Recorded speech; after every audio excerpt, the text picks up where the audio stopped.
नमस्कार। मनुज म्यूजिक्स में एक बार फिर आपका स्वागत है।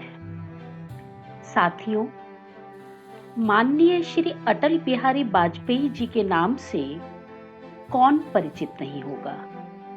वे भारत देश के प्रधानमंत्री भी रहे, किंतु राजनीति के अलावा वह एक हिंदी कवि, पत्रकार व एक प्रखर वक्ता थे।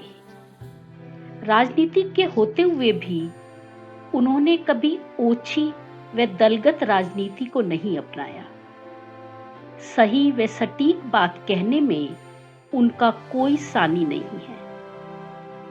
उन्होंने अनेक कविताएं लिखी, कुछ गद्य कविताएं भी हैं जिनमें उन्होंने अपने विचार बेबाकी से प्रस्तुत किए हैं। ऐसी ही उनकी एक गद्य कविता पहचान शीर्षक से, जो मुझे बहुत प्रिय है, प्रस्तुत है। आदमी न ऊंचा होता है न नीचा होता है, न बड़ा होता है न छोटा होता है, आदमी सिर्फ आदमी होता है। पता नहीं इस सीधे सपाट सत्य को दुनिया क्यों नहीं जानती है, और अगर जानती है तो मन से क्यों नहीं मानती। इससे फर्क नहीं पड़ता कि आदमी कहां खड़ा है, पथ पर या रथ पर, तीर पर या प्राचीर पर। फर्क इससे पड़ता है कि जहां खड़ा है या जहां उसे खड़ा होना पड़ा है, वहां उसका धरातल क्या है।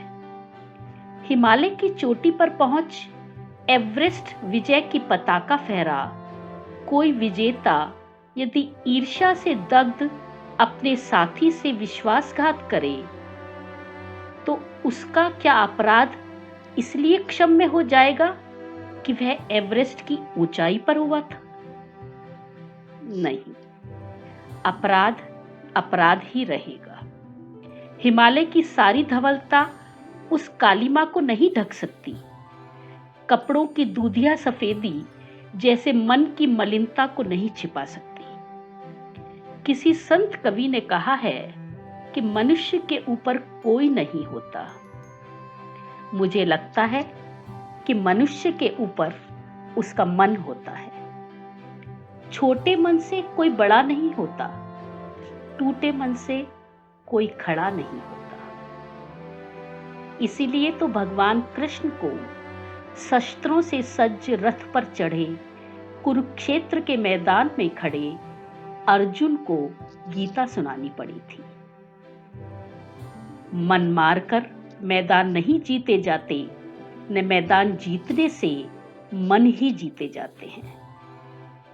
चोटी से गिरने से अधिक चोट लगती है, अस्थि जुड़ जाती, पीड़ा मन में सुलगती है। इसका अर्थ यह नहीं कि चोटी पर चढ़ने की चुनौती ही न माने।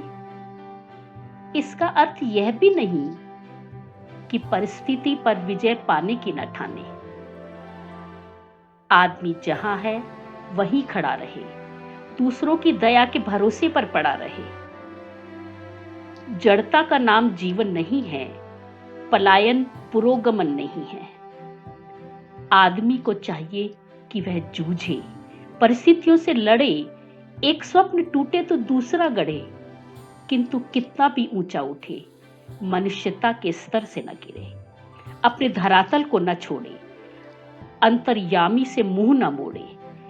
एक पांव धरती पर रखकर ही वामन भगवान ने आकाश पाताल को जीता था। धरती ही धारण करती है, कोई इस पर भार न बने, मिथ्याभिमान से न तने। आदमी की पहचान उसके धन या आसन से नहीं होती, उसके मन से होती है। मन की फकीरी पर कुबेर की संपदा भी रोती है। धन्यवाद। आशा है कविता में छिपे भावों को आप समझेंगे व सराहेंगे।